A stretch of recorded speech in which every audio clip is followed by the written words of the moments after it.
It's hard to know exactly what's happening in Syria right now. I'd like to know specifically how that release of chemical gas, if it did occur, and it looks like it did, how that occurred.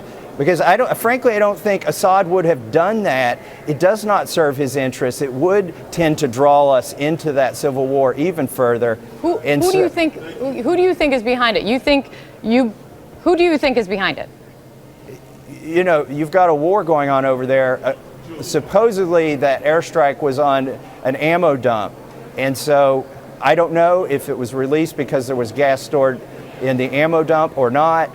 That's plausible. I'm not saying that's what I think happened, but you're more inclined to believe the position of what Bashar al-Assad is saying and what the Russians are saying right now than more inclined to believe what even your colleagues here in the United States believe is truth, that this is Assad, and what human rights observers over there say is Assad? I don't think it would have served Assad's purposes to do a chemical attack on his people. So it's hard for me to understand why he would do that if he did. Congressman Tom Massey, thanks for your time.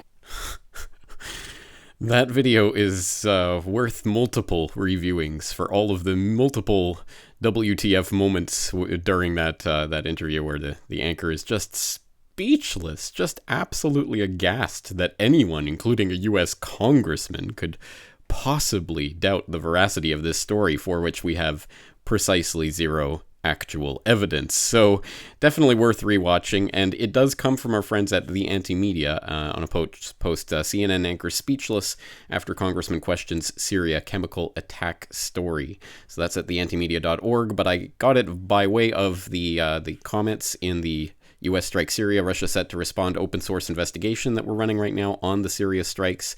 That one coming in from user MKey, who put that in the links here. Lots of different links to very important stories coming through. Lots of participation here. It's good to see all of these links and all of this data as I'm working on putting together a newsletter that I'll be releasing hopefully before I go to bed in Japan. It's getting late here, but I hope to be able to release this tonight to bring everyone up to speed on what's going on. So please do leave your links in the comment section and I'll continue checking through them.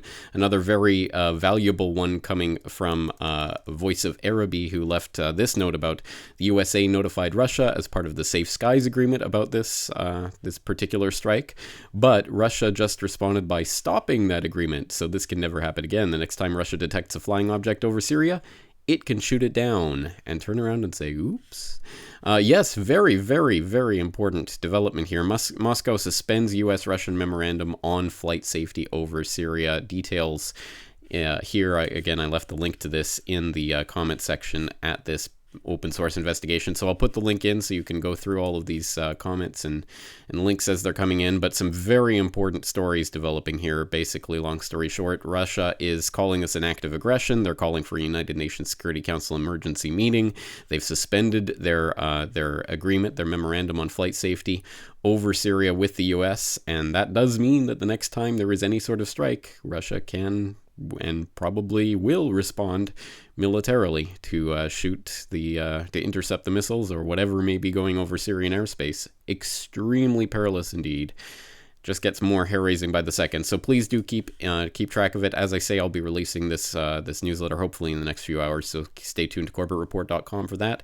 James Corbett, CorbettReport.com.